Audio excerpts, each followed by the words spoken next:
Bueno, pues si os parece, vamos empezando ya. So if you agree, we'll get started. Good afternoon. Good afternoon to everyone. Welcome to the last and third session, 20 years of agenda of women, peace. And we want to go beyond the analysis and take something from the lessons to visibilize. So we've got different organizations.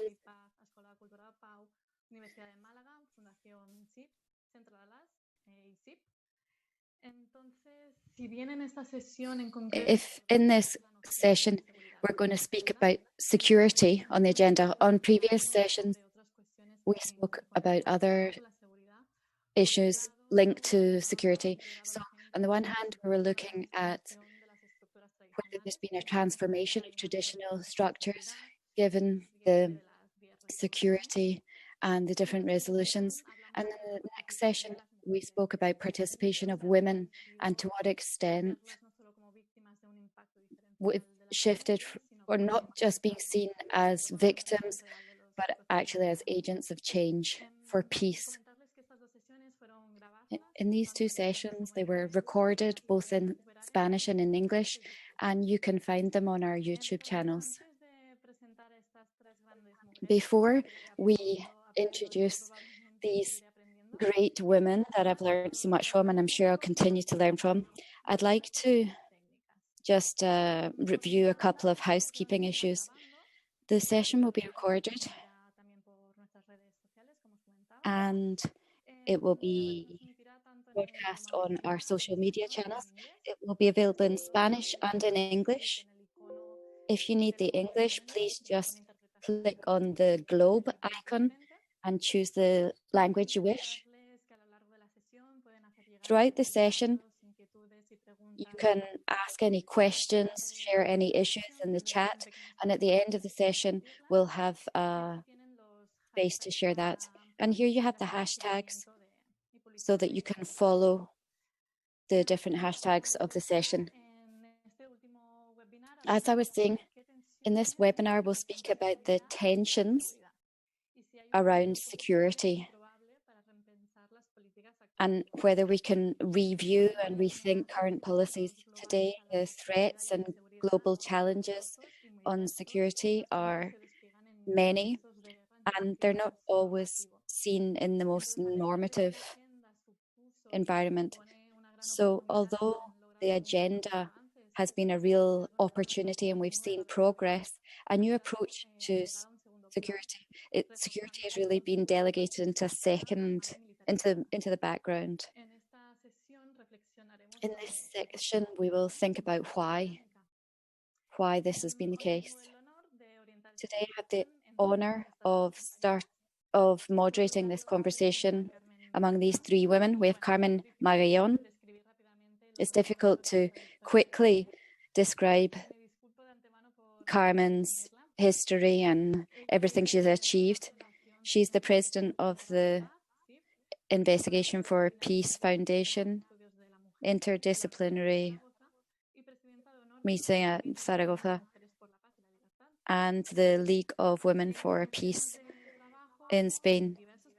She works in different ways. She looks at science, the contribution of women to peace, the analysis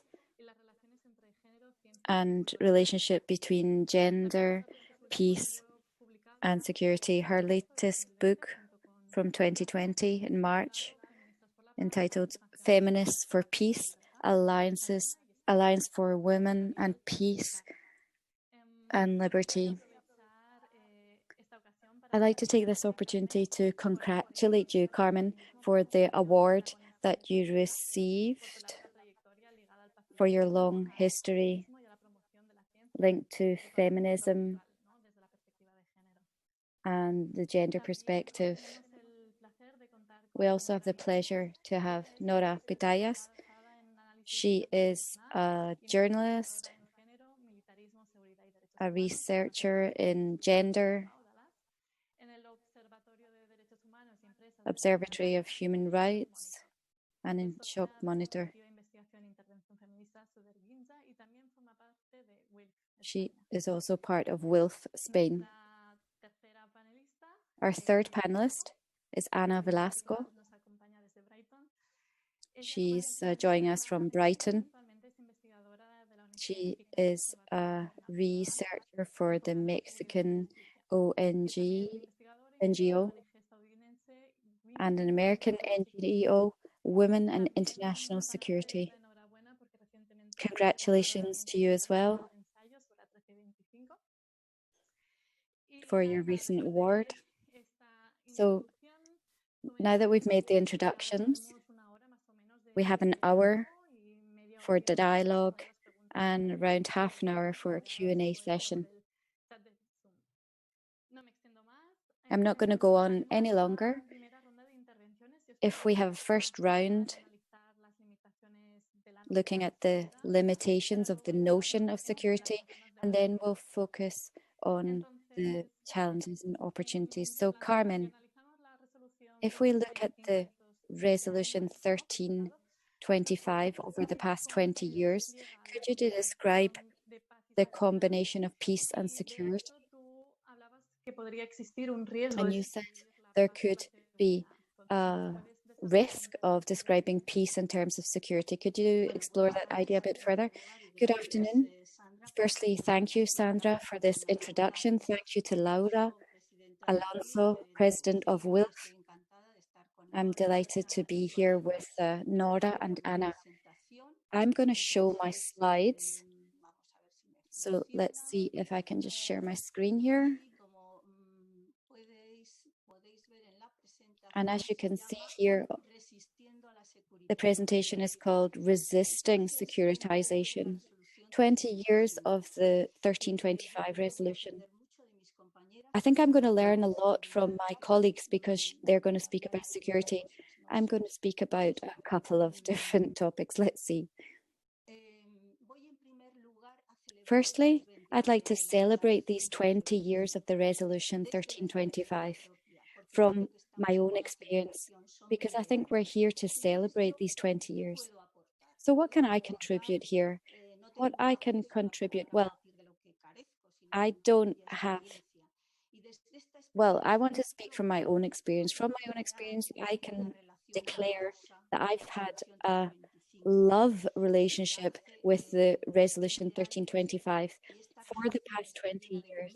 And this relationship is full of moments of organized women for peace.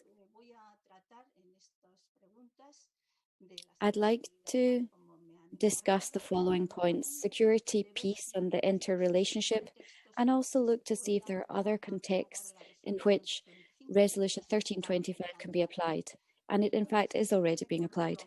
So during this love affair, I have to come back and think, because we can't build forward if we don't understand where we've come from. And there's been huge roots, and I'd like to speak from my own experience.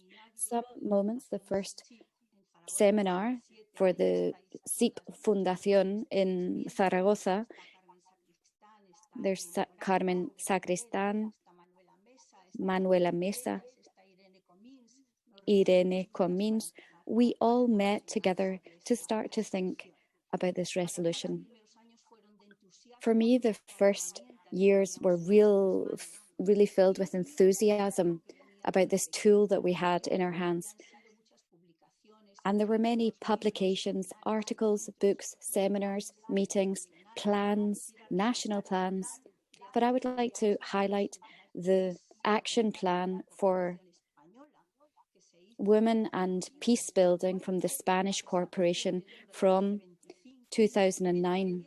There was this first publication of 1325 and the Central American meeting on the resolution 1325, and it's full of faces and relationships. And I really want to highlight these relationships. The ambassador, Silvia Escobar, this is with whom we corresponded at the United Nations on behalf of Spain for the Special Mission on Human Rights. Ángela Salazar from the Truth Commission from Colombia. We spoke with her on 13/25, and she died because of coronavirus. And then the ambassador Anwarul Chowdhury from Bangladesh, one of the promoters of the resolution, but also, well, you don't see here on the slide,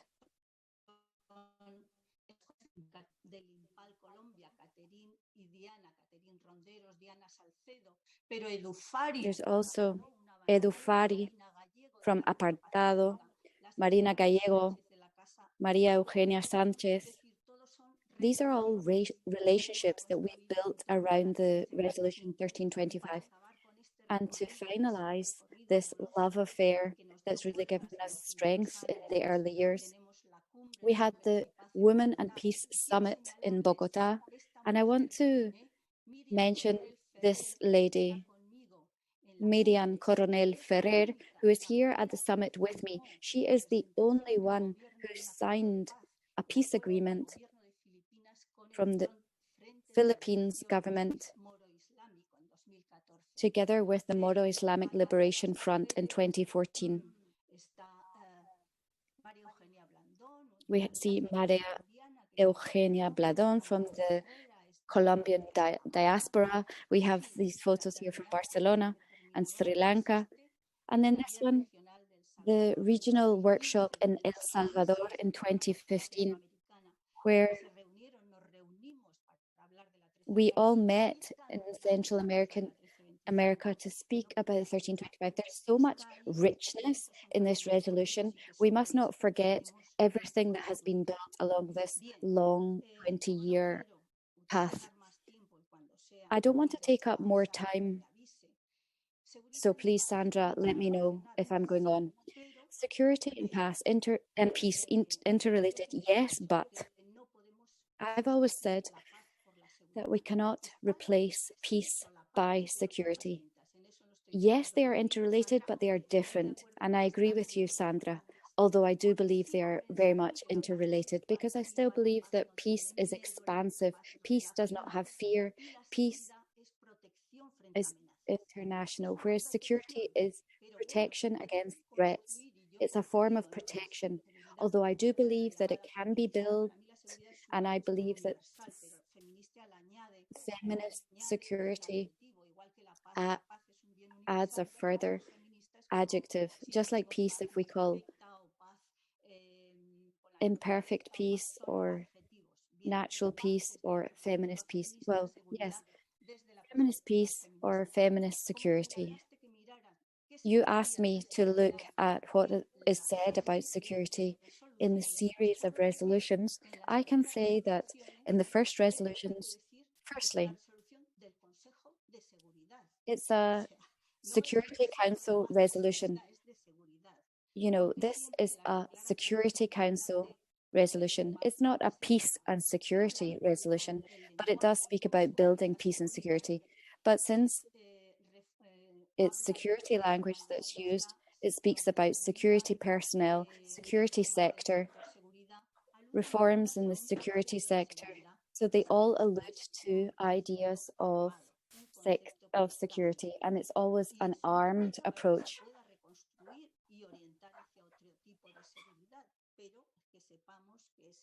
And of course, this can be oriented towards a different type of security, but just keep in mind it's about security. In 2015, the resolution 2242, there was a change. And this is where they alluded to a different type of security. They alluded to violent extremism. Violent extremism refers to a type of extremism that is related to terrorism, but they never mention terrorism. In 2015, the United Kingdom and Spain set this resolution. Both had suffered terrorist attacks on the population, and they began to see capacity for resolutions to take into account this type of violence. For me, violent extremism or terrorism, which is different, they're both types of extremism. So peace is a lack of violence.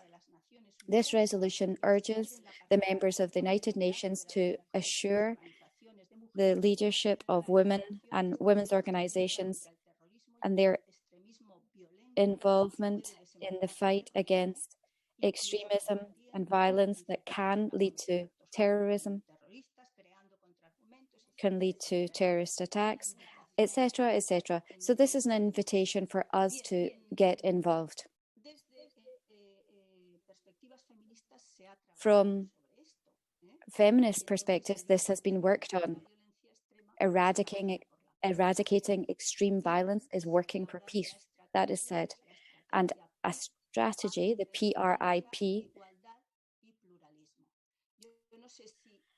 peace, resilience, equality, and pluralism was worked on. Please tell me when I run out of time. Yes, I think that sets the context, and we can come back to it for a second round. Thank you for this tribute to the 20 years that you introduced us. I think that was a perfect summary of the ambivalent feeling around the 20 years. I think that's a shared feeling that we've shared over previous sessions. And thank you. I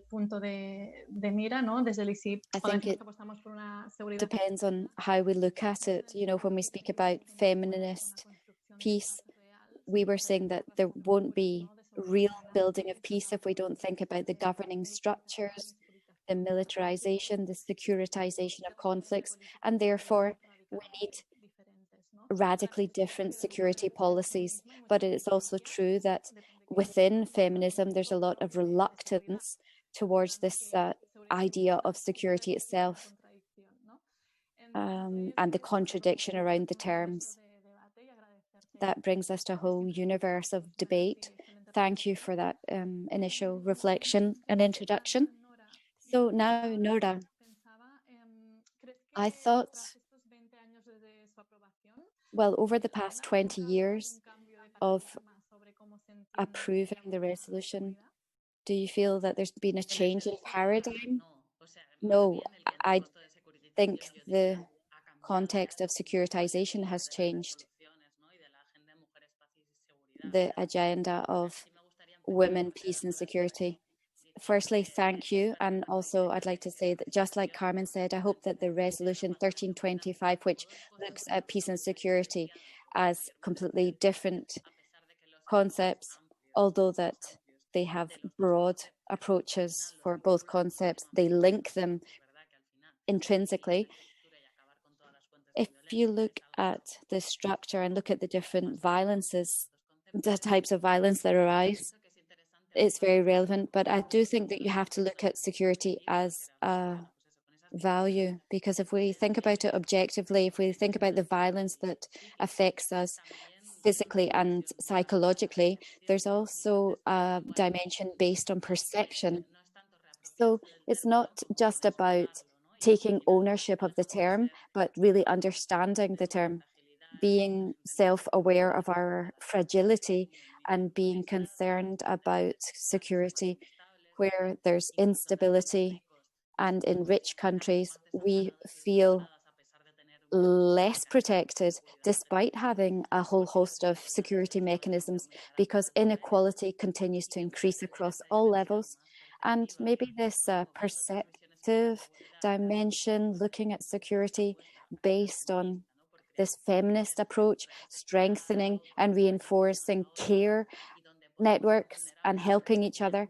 And we can be vulnerable in company because we will continue to be fragile, but we can support each other through this fragility. And this can be interesting in terms of exchanging some ideas. In terms of the 1325, as Carmen said, this was a huge gain in terms of women's rights and political participation in all spheres, also in terms of conflict resolution and the violation against women's rights in these conflicts. On top of that, and it's the only international tool there that's really quite complex. There's other tools which are more simplistic. This is a real achievement. It's an achievement on a political level, expressing feminist political will over decades, but it also implies, as Carmen says, a securitization, so an approach of these issues which goes against our interests, the field of security as we understand it in the different bodies and organizations. As Cynthia Cockburn said, we're fighting from peaceful feminists with a huge number of contradictions in the resolution, particularly because the agents implementing this peace and security agenda continues to be a macho approach and coming from a macho approach. And there are international institutions responsible for promoting security.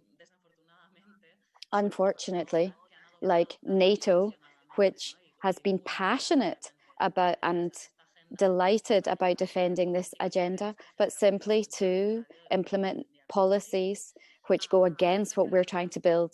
It's true that the resolution was approved at a time when policies or visions regarding security were beginning to, well, in 2001, 2002, it was militarist approaches and sexual roles in society where men are breadwinners and protectors and women are in the home. The context, well, maybe it's given us a reductionist, instrumentalist view of feminism.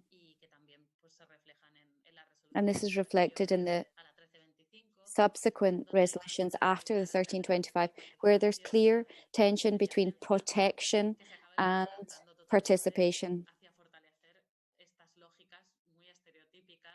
And there's stereotypical ideas around our experiences and needs. If you look at armed conflict and sexual violence. Subsequent resolutions talk about sexual violence and give us ideas about where, in terms of security and insecurity, the violence against women and the insecurities that women suffer, and real violations of women's human rights,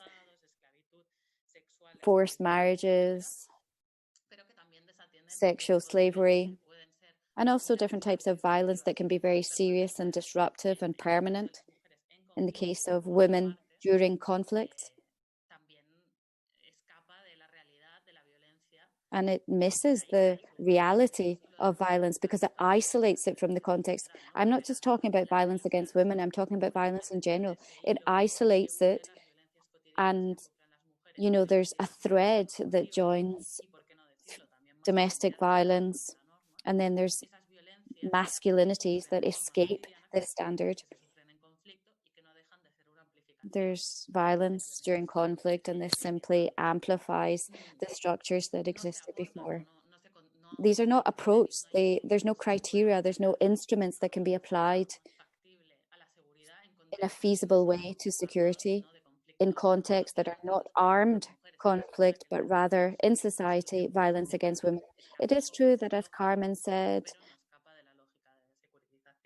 it escapes the logic of peace building in some way, but it doesn't escape the logic of securitization. It comes into that dynamic. When there's a feminist movement on the table, there's feminicide or the trading and proliferation of small arms This is happening in a globalized way, but it's not happening in a situation of armed conflict, although it could be linked to those types of situations. And the focus of the agenda over the past 20 years has tended towards addressing these more complex situations of violence against women, but it's actually looked more at militarization and securitization of the peace and security agenda. So a large part of the actions in the national action plans have been related to defense, based on this kind of discursive blackmail. High officials from the Spanish army say that it's impossible to have the Resolution 1325 if they don't have the approval from the Security Council in advance. And this is kind of like a discursive blackmail because the women's agenda for peace and security is not possible with this military view, which reinforces dynamics of violence, gender roles. We see dissident masculinities, all due to this militarism. So it goes from an excessive focus of women as victims of sexual violence to tending to call for women to get involved, but not so much in peace processes, where 20 years later, and WILPF colleagues have published extensively on this topic. 20 years later, women continue to be systematically excluded, except for specific cases. They're excluded from conversations, peace processes in Yemen, Libya, etc. So they're called to be included in this, but in NATO or in security departments, intelligence and defense of states, which represent a traditional view of security and actually leads to situations of more insecurity. So we've gone from being victims of sexual violence, calling to be agents, calling to be protagonists, calling to have a stronger role, to being included in security devices that are not separate because, well, they're not on the objectives of our women agenda for peace and security. And one of the clearest example is that of violent extremism. I'm not going to go into that in detail because I'm sure Carmen will give us more detail on that later, but that simply instrumentalizes our capacity of being agents to their own agenda, the agenda of states. I'm going to leave it there because I'm going to just go on talking and talking. Thank you very much, Nora. That was exactly what we were talking about.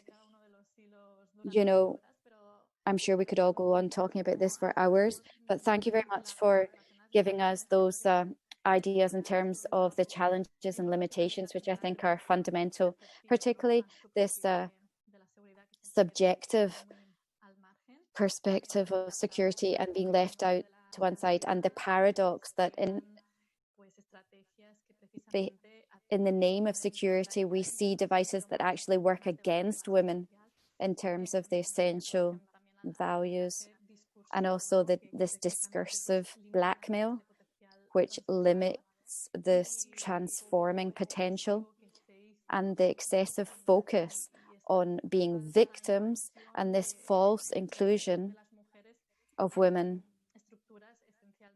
into discriminatory structures. And they don't really have inclusive participation.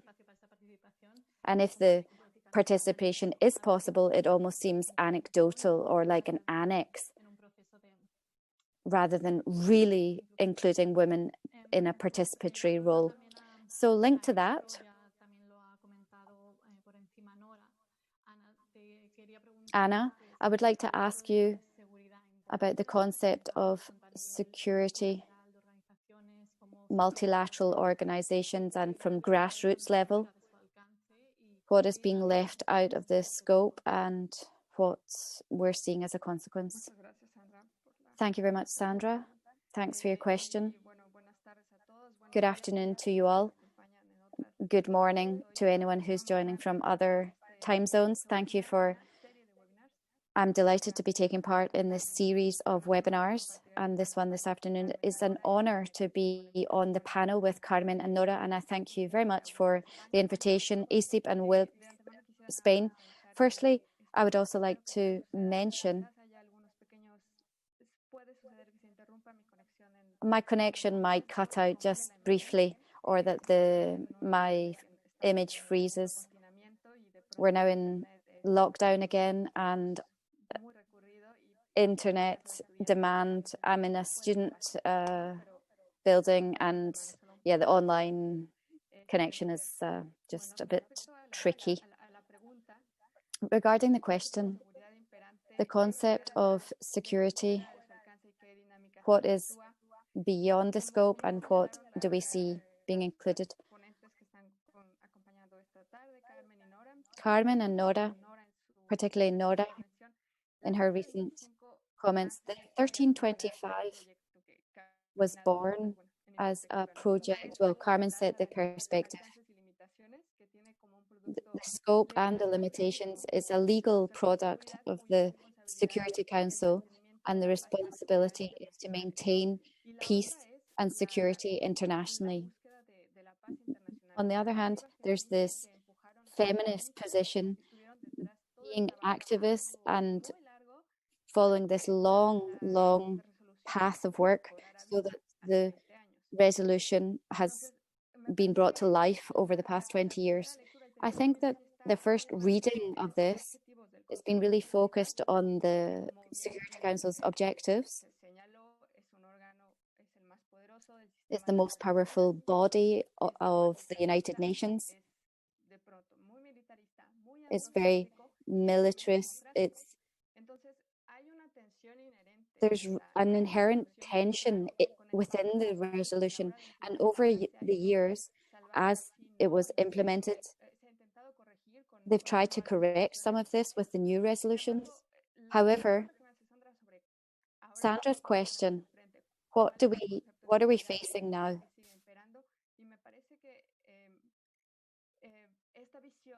I think this vision, what the Security Council is looking for, that's what we still see in the hegemonic dialogue around security and the areas of implementation of that very agenda. So I think firstly, initially, a very worrying trend that we see for implementing the agenda is authoritarian leaders who are still in power, who are xenophobes, racists, misogynists, and they're in different countries. We're not seeing a division between north, south, south, global north, global south. We're seeing it everywhere. And I also believe that we're seeing in some political circles, there's a return to language of great military powers. Trump was a clear example of this, speaking about the conflict on small nuclear arms with Russia, the war with China. If you just look at the major security conferences like the one in Munich in February this year, the discourse was around the President of France and the Minister of Foreign Affairs from China. And when there was a feminist panel there at the conference, and you could see the comments and the analysis, and it seemed like they were coming from completely different fields, and that's interrelated. Next, I think in terms of implementation, security continues to be an external threat. This means that it's something from outside, and we continue to see dynamics of north-south power. So the idea of security is determined by the states, and that is what we are sad to see. What I find very concerning If the state continues to be the terminator of this concept of security, it's very difficult for them to realize that they themselves are a structure that are threatening the security of women. It's kind of like what Nora was mentioning in terms of dominating or the supremacy of the agenda by police or intelligence or military states. There's several analyses trying to understand how this global hierarchy works. One was published recently by Tony Haston and Demi Hagen. They reviewed the national action plans, and what they found was they continue to consider that there's types of women who need to be involved in the peacekeeping, and these are coming from the global south. So these women in situations of insecurity are within their borders, and they were calling, there's a study that calls to look at the global south for analysis. Why is this important?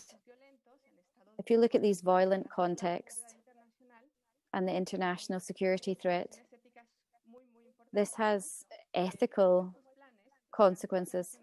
These national action plans and these missions, supposedly to guarantee international peace, feed into nationalist narrative about responsible states, peaceful policies. And what are we losing from sight with these dynamics? I want to give you a really specific example on this. It's the case of Canada. Canada is a country which has several national action plans, excessive plans to implement the women's agenda for peace and security. In 2009, there was a report on Indigenous women and girls who were disappeared and assassinated, and it concludes that these women are victims of genocide and that this continues. I believe that there's a contradiction, a really, really serious contradiction in Canada. On the one hand, they have this huge support for the agenda. They even have an ambassador for the agenda and their own national action plans. They have important platforms for civil society. However, there's a real contradiction between what is happening in foreign policy and what is understood in internal policy. The Canadian government committed, once this research was published, that within 1 year they would provide a response to how to resolve this problem. COVID-19 hit, and now we're in November, and this plan was never presented. I don't know if I've got time left, Sandra, to continue. If you want to take a couple more minutes. Okay. So I'm using this example of Canada because the contrast is very obvious. But if we look at the colonial gender system, we can find other cases of women that are not seen through this dominating approach, or there's power hierarchy, meaning that the agenda is reproducing itself. Another limiting factor in terms of security, this was mentioned by the other panelists, security doesn't necessarily mean the same thing given the context, particularly when there's this global south and the global north. In the case of Latin America, I think there's a very interesting example. It's a region where for some time, and fortunately through the peace agreements, and particularly in Colombia, there's not an actual war, but there's the highest levels of violence in the world. And this is structural violence, it's domestic violence, and women are the worst victims. In Mexico, 11 women are assassinated every day in a violent way. And this is not included in the security vision for the Security Council, these deaths are not a threat for peace or international security. But then I think, how can you speak about peace in a country with a high rate of homicide like this? So I think we have to consider the contradiction between this Security Council and the pandemic that we're facing. It's clear that states were not ready or prepared to face up to a phenomenon of such dimensions, such magnitudes, and they didn't prioritize it. So now the question is, what's the point in having trained armed soldiers for a threat against international security if medical staff do not have the resources they require to save lives? And that leads us to the discussion around the high rates of domestic violence, where this paradigm is broken down, where you have a safe place at home for women. We realize that's not the case, and it moves us away from the traditional concept of security. I'm going to leave it there. Thank you, Anna, I know it's difficult in, just a short 10 minutes to consider so many points. That was very interesting. And, your reflections in terms of the contradictions of security itself, and also what we've heard over the other two sessions and what you've mentioned yourself. We cannot forget this, the power of the countries and the Security Council, which prevent us from addressing certain issues, and that their own concept of security and how they react to an external threat and how legitimate their role is in terms of providing security.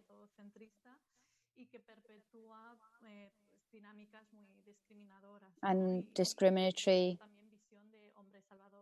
approaches continue to perpetuate, and this white man as some form of savior continues to dominate in many cases. I think all of your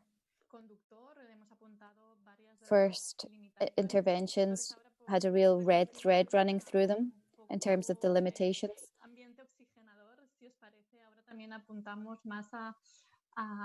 Now, if we could focus more on the opportunities.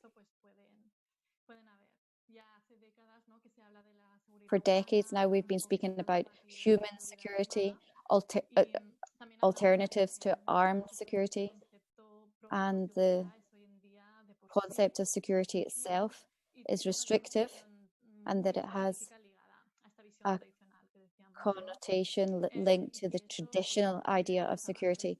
And we need to move towards a transformative approach. Despite that, we do see positive things, new contributions, new contexts, which may mean that we're getting closer to a possibility of new security policies that might guarantee real peace building. So, Carmen, if you would like to continue in terms of the analysis of violent extremism and tell us whether there's maybe a new context for building peace.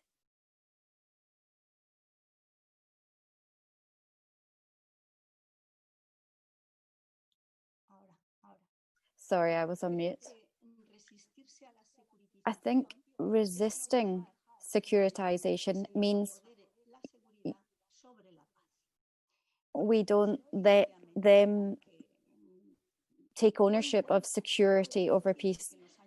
I can say that in the 1980s, during the Cold War, which is when we started, this was a real threat. It was a nuclear threat. We weren't working for security, we were working for peace, and we cannot lose peace.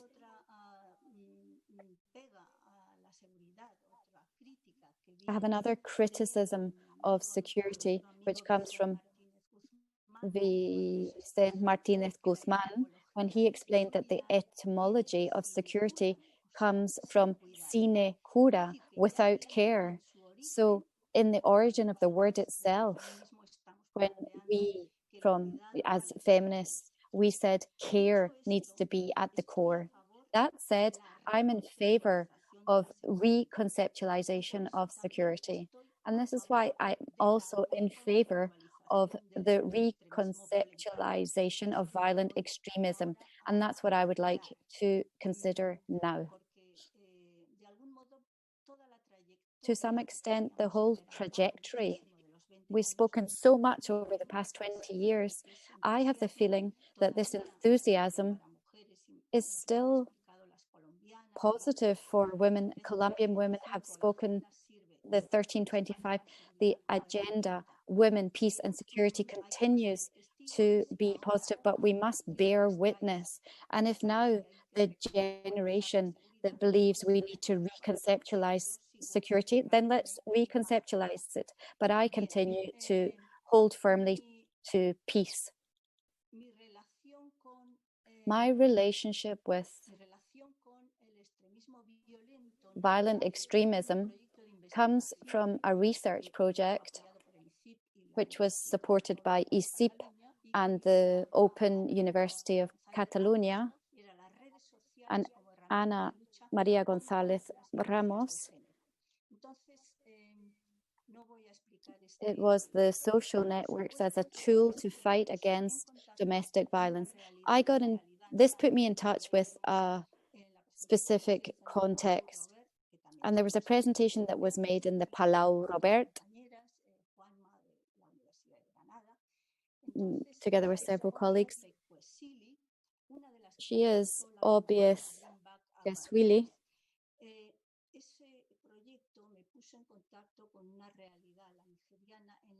Thanks to this project, I got to know the Nigerian reality. It's very complex. They were highlighting the daily reality of many peoples who live with concerns. And that brought us to violent extremism and considering violent extremism. Some authors, because of the 2242 from 2015, there were 2 subsequent resolutions. But some authors considered, is it time to reopen the conversation on women and peace?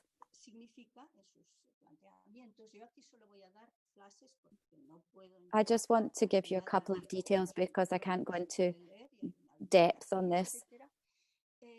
There's an article which I can share that you can read, but it spoke about diversification of contexts of violence.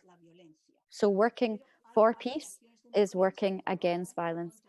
But there are women's organizations that are working against violent extremism. And we have to consider the agenda for women, peace and security.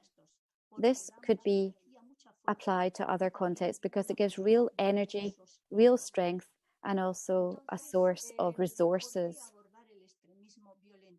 So why even consider violent extremism? Terrorism is not the same thing. There's no agreement on the definition of violent extremism.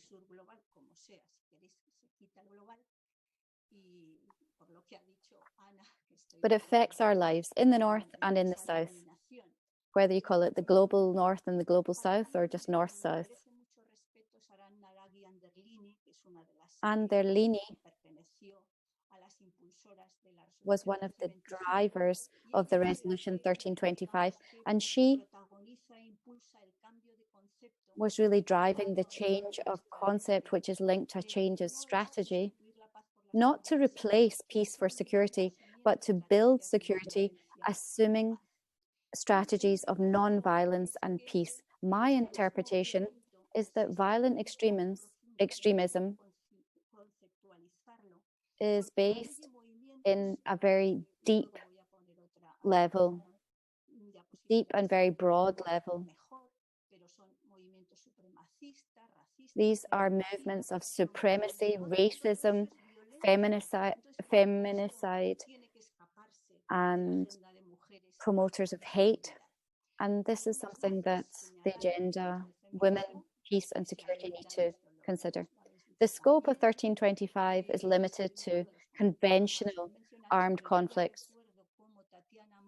I remember how Tatiana Moura from Portugal advocated for broadening the application and the scope of the agenda to contexts of violence, like in Rio de Janeiro, and the violence that we see in Rio de Janeiro. The latest resolutions from the 2242 onwards extended to the context of the scope of terrorism and against terrorism. We must debate this because it entails a real risk of creating even more insecurity, falling into gender essentialism in the management of conflict, war and security for women, because the terms of inclusion in this context, in this scope against terrorism, have been considered by security institutions and states which are dominated by men. When we decided to work for peace, we were not called by the states. No, we organized ourselves to make this happen. Now we're invited to fight against terrorism. So that's a first step. But we can also think for ourselves. And there are some authors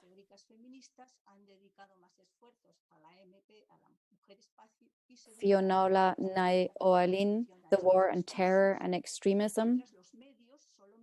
And then the media only look at terrorists and call them aberrant. But this pattern has been changing. We've seen since 2015 that there's a relationship or links. We see the links between the anti-terrorism work, and we've already mentioned the 2242 resolution. But we see the manipulation of women and essentialism.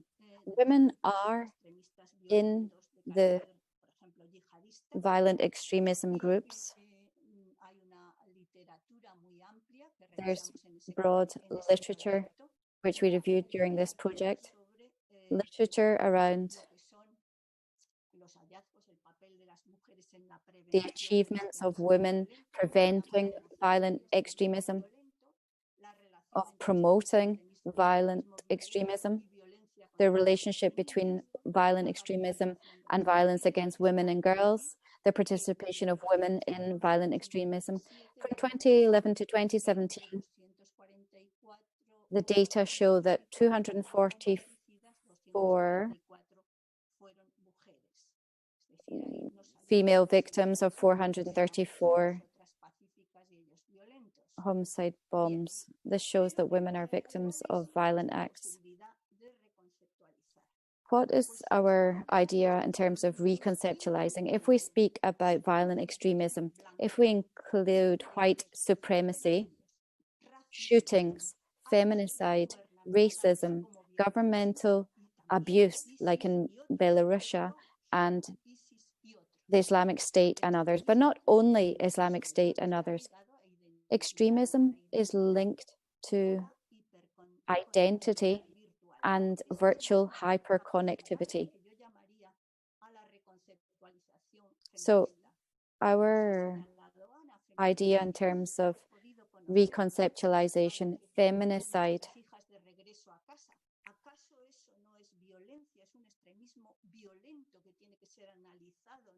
this is violent extremism. This is not just a criminal act. So why not be concerned with this? And shootings in the United States. Here we can see from 2000 to 2017 how shootings increase.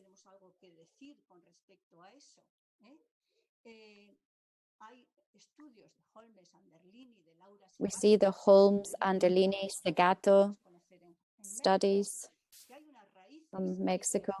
There's roots of this violent extremism. We have to analyze this ourselves. There's negative governance, corruption. We saw the case of Nigeria and the historic wrongdoings.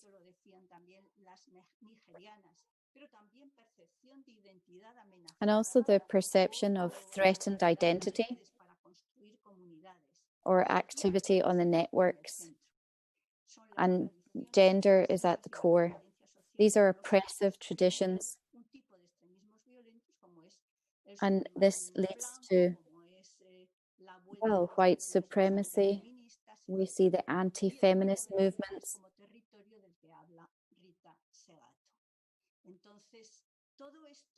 All of this,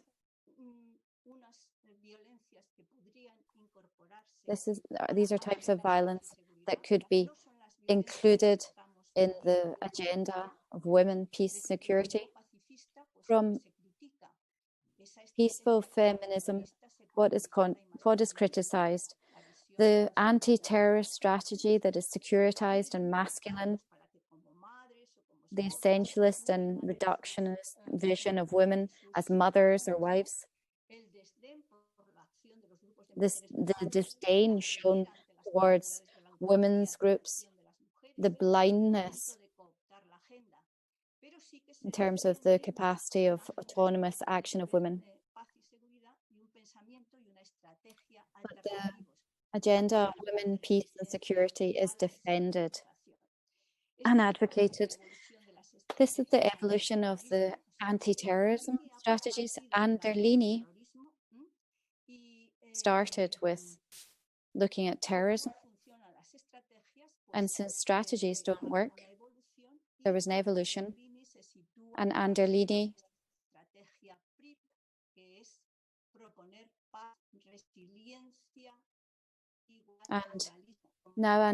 promotes peace, resilience, equality, and pluralism. PRER. Sara Anderlini is currently in London, working in the London School of Economics, and she has set up a network, the Women's Alliance for Security Leadership.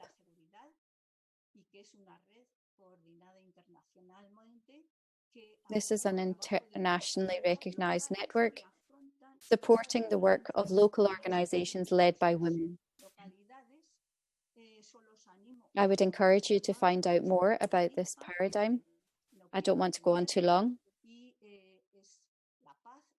Peace, resilience of peoples, knowledge of history, knowledge of religion from a more moderate perspective or more comprehensive, equality, of course, pluralism. All of this can be erosion of violent extremism, and it could be connected to the legal framework of the agenda, women, peace and security. I'm going to conclude with this slide. Organizations of civil society led by women. Here we see the African ladies, and I would just encourage you to continue the debate, follow the debate. Some articles, this is going to be published in the journal Debates, Violent Extremism, a Challenge for Peaceful Feminism. And I'll leave it there. Thank you, Carmen. Thank you for those points on violent extremism and this proposal to expand this notion and the agenda to be more realistic with current realities. And thank you for highlighting that gender is at the core of these violent dynamics. You say rethink security. Yes, but I continue to hold on tightly to peace. I think that's a very valid point, so we're not losing track of our agenda along the way. In terms of the Security Council, I was speaking to a friend and she said, well, be careful because sin cuidado is like living without concern, without care.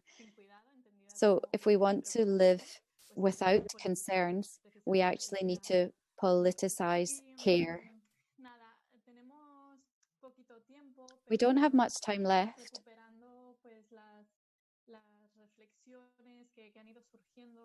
But if I consider what we've discussed so far, Nora, could you summarize, if you had to say, what does the feminist perspective contribute to the specific field of security? How would you summarize that? Well, I think it's important to set the context. This idea, this dominating idea of security that Carmen and Anna both explained, related to the situation of violent extremism. We assume that security is something that can only be possible through peace. And I look at the contradiction between security and liberty when there's a threat on the state or in the public space, and what feminist approach considers in terms of security. It's more a daily, structural, radical, getting to the root and the structure of security and insecurity, which doesn't consider violence as an isolated case without any context, but rather as a continuum which links violence to the experiences of insecurity in the home, in the state, and globally. It's a continuum. That analysis or that proposal historically has been forgotten or ignored. There's not really been any focus on the power relations and the subordination between men and women, and that condition our understanding of our own vulnerability. This does not mean that security in its traditional concept be neutral. Quite the opposite. The militarization that fosters this concept requires a sexual perspective of roles, which is very strict. Men are the providers and women, or the dominators, and women are the victims. And when it's been in their interest, they've used the discourse of women to promote their own measures. The case of Afghanistan is the one that is the one we're maybe almost aware of. But the feminist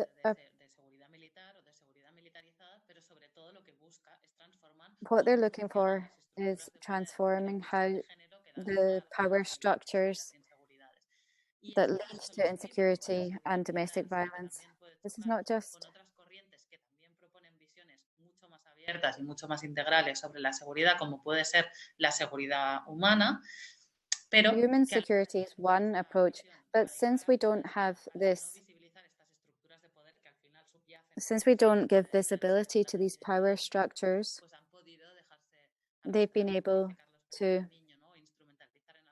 instrumentalize these in some moments.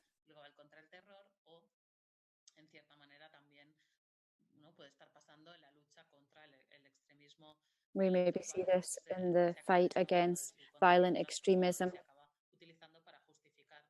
and it's then simply used to justify policies which are linked to national security interests. And feminism is also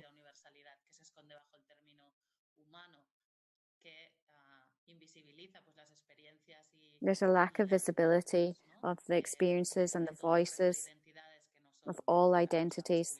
That's not just a dominating male role.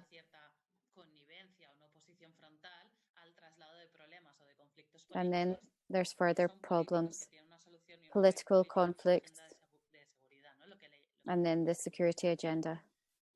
Al hilo de lo que decía Carmen, de resistirse a la securitización para muchas... And this resisting securitization from many feminist rhetoric means that we have to face the expansion of state powers and greater penetration of the state in collective dynamics.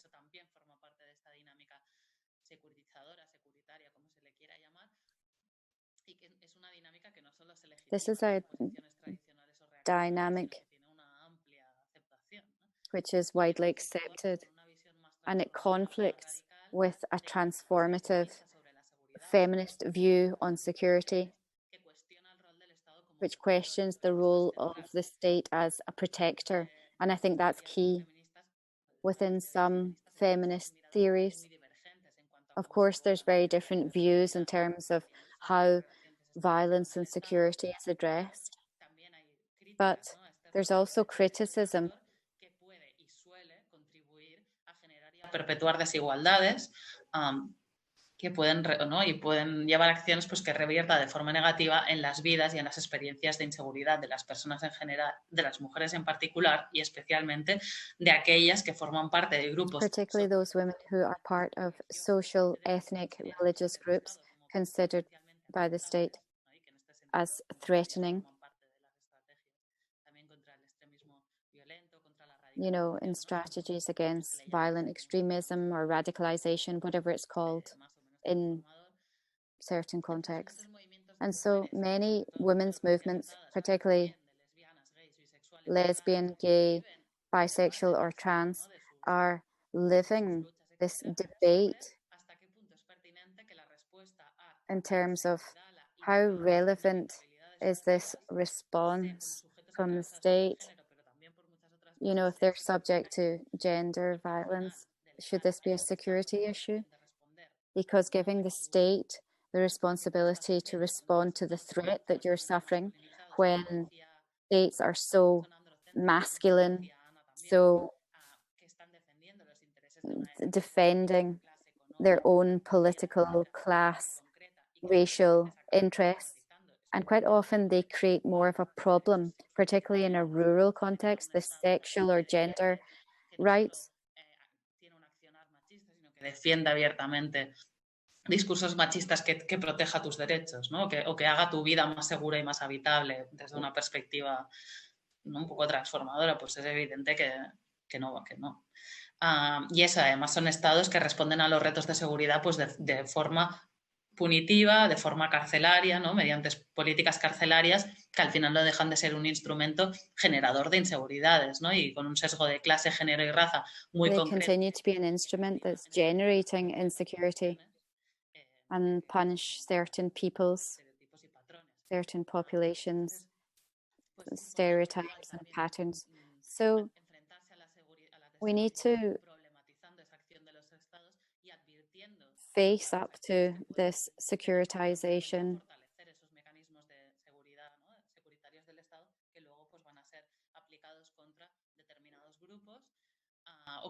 We have to see whether some policies are actually being used against women's security, the 1325 and the fight against violent extremism. It's true that this is a problem.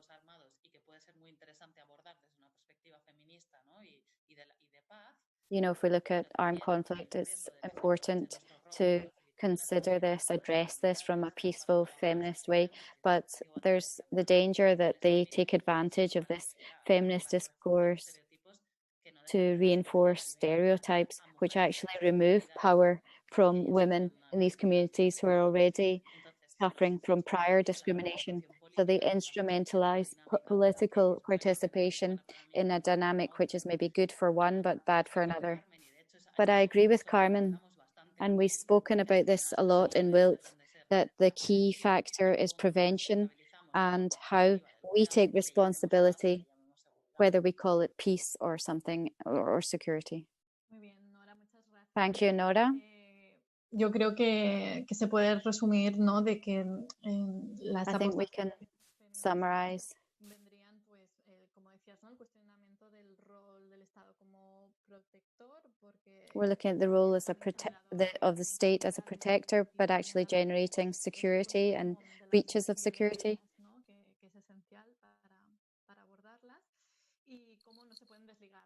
And how we cannot, how there's this link with the structures and the hierarchy that it's difficult to break away from. Let me link this to the question for Anna. We're speaking about, in some of the previous sessions, the need to link transformative agendas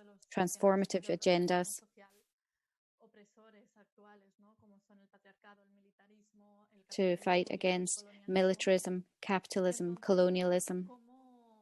How do we incorporate this organic vision so that it's intersectional and integrating these alternative approaches? And that's linked to the first question from the audience. I think you could summarize that. The first question is, how can we have an external foreign policy in the global north without falling into the role of white savior?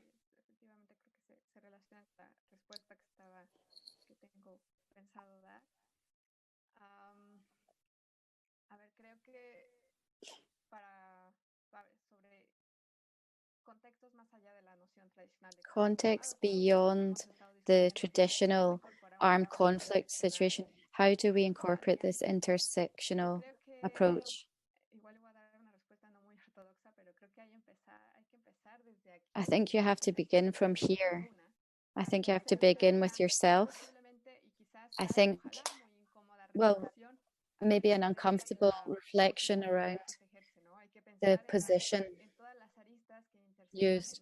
Let's look at all the areas and how we build our identity, where they come from, and how they work in certain contexts.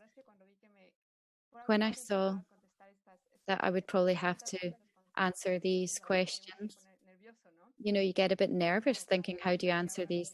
And as a feminist researcher, I work on issues of security, and I'm part of minority voices in certain contexts, but in other contexts, I have to say, I'm white and from a country which continues to discriminate against Afro-descendant women, whereas I am a white Mexican. This is not this exercise, this reflection, to think about the intersectionality of colonialism. If you don't go through this exercise, I think there's the danger. I'm speaking on a personal level, but we can also speak about political policies. I think it's too simplified. And there's several criticisms of academics, activists, civil servants, mainly white and mainly from the global north, who take ownership of this intersectionality or even identities to build their own careers or their professional interest. And that's violence. I coincide with Carmen in terms of violence. You have to, from your starting with yourself, try not to perpetuate them. The reflection that we're doing here on agenda, women, peace and security, I think this is an essential exercise. If we're speaking about, you know, is it feminist or not? Is it intersectionality or not? Is it colonialism or not? I'm not trying to, if I were to avoid these questions, I would be actually part of perpetuating these policies to exclude women.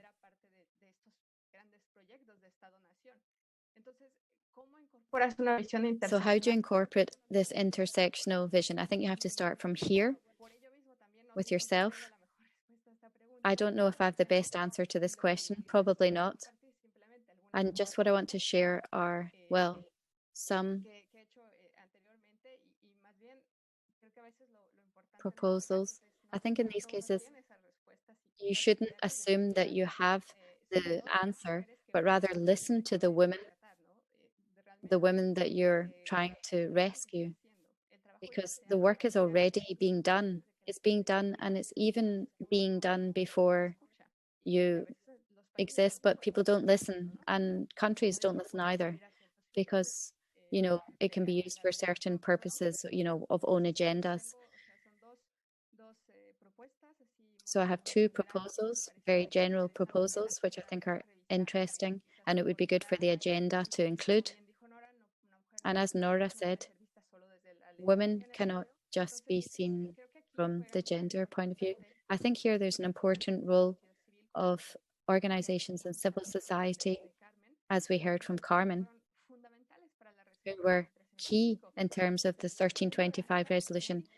And I think the merit of the resolution is in the work that was done by all of them over decades. Of course, there was a political moment where the project was built, and that was an important milestone. But to date, civil society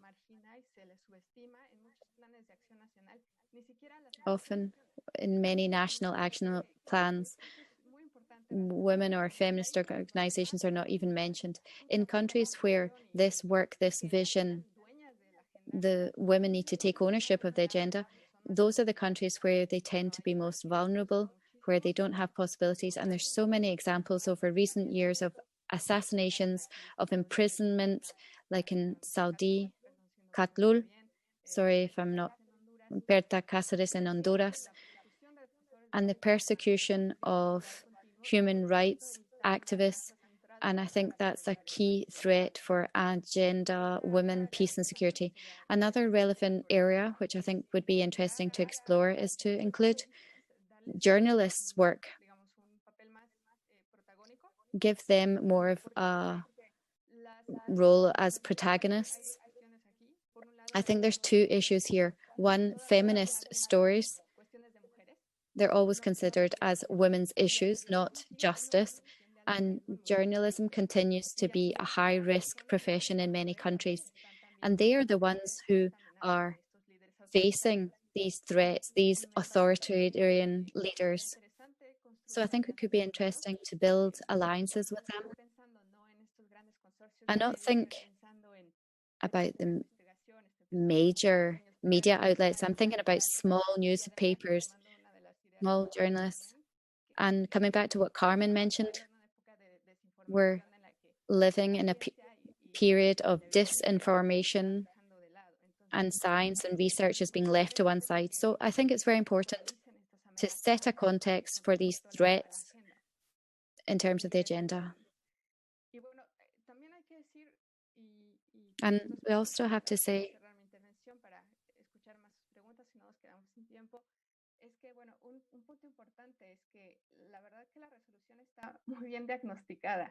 the resolution is very well diagnosed.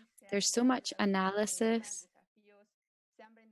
so many approaches considered, and one said the inherent tensions in the agenda are so strong that it's impossible to, well, like there's not enough incentive for us to be triggers of a change in paradigm. And also what was mentioned by the panelists, I don't know if you agree, but Carmen mentioned this, the agenda is a framework. It's like a pivot to continue to name these incidences of patriarchism. Y porque de lo contrario, y como se ha criticado constantemente, and since there's been constant criticism, we should stop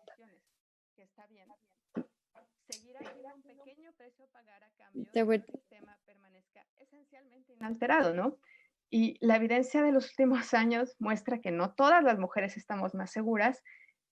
Sin embargo, la lucha, this fight, this effort are beyond the agenda. The resolution 1325 addressed this prior to the United Nations work. Pensando en WILPF, Entonces, that's what I'm thinking about WILPF. So I don't think it's about, you know, waiting for a violent crisis or a war or the anniversary of the resolution. I think that we can't stop. We just can't stop. Lo voy a dejar ahí y espero I'm going to stop there. y que continúe la discusión. Muchas gracias, Ana. Me gustaría destacar, ¿no?, esto que decías precisamente de las reflexiones incómodas. Thank you so much, Anna. And I think it's interesting to consider this as an uncomfortable reflection because there's dialogue among all of us. I'd also like to highlight what you were saying about we've considered the limitations of the agenda, the challenges, but we shouldn't lose sight of the characterization as a major tool. It's a framework, and this can really help us to make progress. So we shouldn't, you know, get caught up in the improvements which are on the horizon, but also consider the achievements. En este sentido también recuerdo que Madeleine Reis, ¿no?, de WILPF, en la primera sesión reflexionaba de que el del salto que ha dado la... And then the shift, the leap, the 1325 resolution, and then the 2019, so this need for security and the need for human rights. Y esto hacía pensar sobre cómo no se ha conseguido que en la reivindicación de las nuevas políticas de seguridad cambien los referentes. And this makes me think about changing the change in the reference points of authority based on human rights. So I think in this respect, well, we have a question here from Javier Mas Llorens. We work for peace, and specifically, that's why we want to promote another security paradigm. For me, that's the relationship between peace and security. What about for you? Cerrar la sesión, no sé si os parece, en una línea que yo creo que también resume este debate interno y compartido que hemos tenido. Si podríais decir vosotras cómo veis este equilibrio entre paz y seguridad.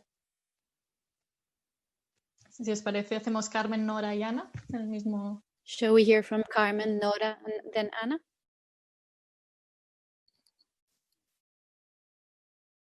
Micrófono.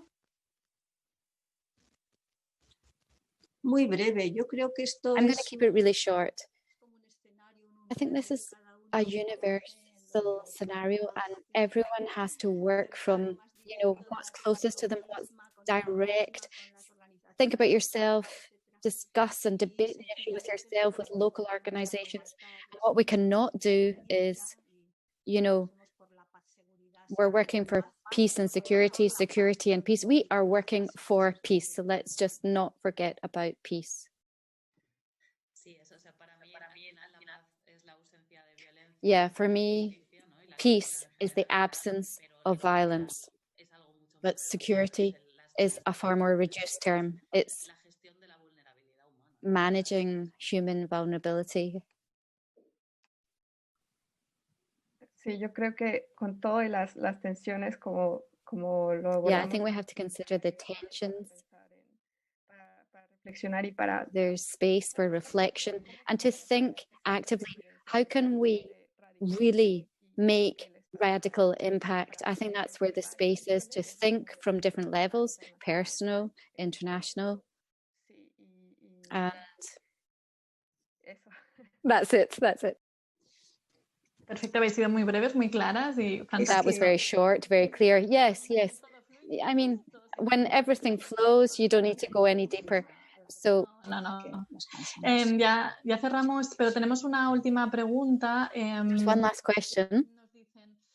Nuria Chueca says, today is the International Day for the Rights of the Child, and being the agenda of women, peace and security, focused also on women and for children, for girls. What significant progress has been made specifically for children in context of countries in conflict, and what has that progress been? Anybody want to answer that question? No sé si Ana, igual tú que Anna, maybe you're best positioned to answer. Yeah, for me, I'm not really working on childhood, but yes, there are proposals. One of the proposals of things that can be offered today or yesterday, day of the rights of the child, and the rapporteur for the United Nations. Poblaciones vulnerables. Punto. Eso los niños y las niñas pues es fundamental. No les podemos enseñar. Of course, the rights of girls and boys. I mean, they had their water cut off. This is a really specific example. Yo creo que, bueno, lo que yo no he notado es que sí hay también una I think if we break down the concept of childhood and subjects, victims, women and children, these two subjects together, because they're the victims, and that's how it happens, because war is like this and they're always going to be the victims, and so they're subject to the decisions made from this side.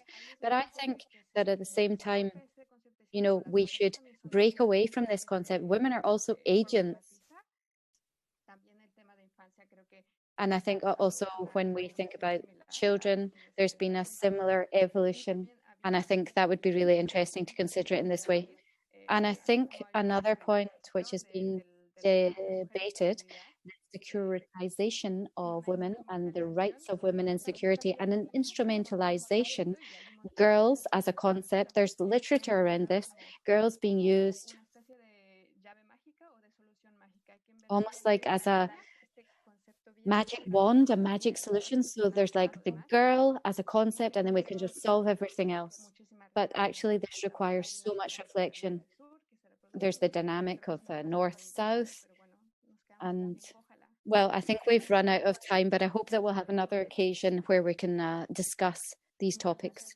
Por estos apuntes, y eso me hacía pensar también que en algo que se ha repetido mucho a lo largo de este ciclo es la What importancia. we've heard throughout this cycle is the importance, and you know, the importance of words of speech, neutral speech. If we speak about women and girls as vulnerable groups rather than vulnerabilized groups,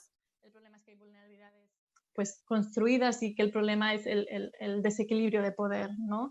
And this disequilibrium of power. Well, without further ado, I would need to conclude this session. Thank you to you all for your excellent contributions. It's been a real pleasure moderating this session, this dialogue. I think we could be here for hours discussing these issues. And the fact that we have to conclude just now does not mean that we're not going to continue. The sessions from this cycle will all be available on our YouTube channel. And let me also take this chance to mention that from ICIP, we are preparing a monographic of agenda, women, peace and security. And thank you for the participation from Ana, Nora and Carmen. It will be published in the next couple of weeks. And I'm convinced that these sessions, even though they are virtual sessions, are really building this reflection and this cooperative construction towards change. And however it is, it's difficult for us to, you know, overcome the challenges and really bring about structural change, but we must not lose sight of the light at the end of the tunnel, despite the fact that there's a long journey ahead. And I think if we do this together, we will be stronger. So I would like to share my thanks to each of the organizations of this cycle. Thank you to the panelists and the public. And that's it. Please take care. These are difficult, uncertain times, and I hope to see you all soon. Thank you very much. Adiós. Goodbye. Muchísimas gracias a todas. Sí, Un muchas abrazo. gracias. Hasta luego. Chao.